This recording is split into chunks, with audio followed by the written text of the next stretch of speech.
You want it? You got it, brother. It's another review from KeijiKG. Oh yeah! In the glory days of 8-bit gaming, 2D platformers float like running water, and developers really didn't care about the theme. Panic Restaurant is proof of this. Now, the protagonist of this game is very interesting. You play as an old man who goes by the name of Cookie, and I think that's very disturbing. You are the manager of a restaurant called Eaton, but your restaurant has been overtaken by the evil O'Dove. Because O'Dove is a dick that hates old people. You know it to be true, kids. And your job is to fight O'Dove's evil forces and take your restaurant back. Now, I know the concept does sound a bit silly, but trust me, this is an honest-to-goodness platformer. Now, you have your life bar, you have your extra lives, you have coins to collect, which will be used in bonus levels to buy life extensions, 1-ups, and all that sort of power-up jazz. All except weapons, of course. You get those throughout stages. Aside from your normal skillet, you can get a spoon, very useful, by the way. You can get plates, which are equally useful, a fork, which is practically useless, and a saucepan, which makes you invincible. To all things except for spikes, and I think that's very, insane. Now, you might call me psychotic, but I think the death sequence is pretty damn funny. I mean, it's an old man having a stroke. Only in a video game is that considered cute.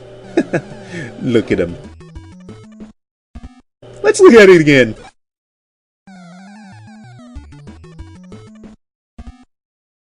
Now, the game does have a potential for encouraging bulimia because food is your enemy! Skewers that try to stab you, evil toasters, and popsicles that will try to rape you in the freezer. Funny, considering that candy restores your health. Panic Restaurant is the type of game I'd like to describe as comforting. The music is great, the gameplay is simple to pick up, and the learning curve is very small. Now, this might put off a lot of seasoned players. However, I don't think that the theme nor the difficulty work against this game, but actually more for it. Gamers, you can use this game as a teaching tool for a younger relative, possibly to teach them about the basics of 2D platforming. The pacing is fair, and it still puts you through tricky jumps every now and then, especially during the fry cook level.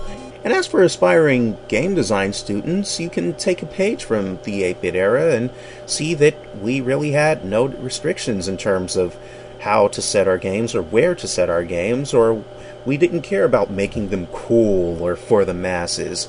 But of course, I'm not going to get on that soapbox. The game may not be perfect, and it is a bit short. If you are the curious type or have a younger gamer in the house, it couldn't hurt to play it. Though the game isn't for everyone, though. I give it a 7 out of 10.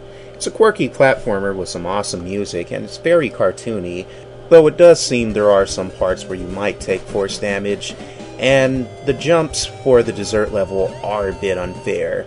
However, in the end, Panic Restaurant is still a fun game. Just remember to be patient for what the game is and who it's for.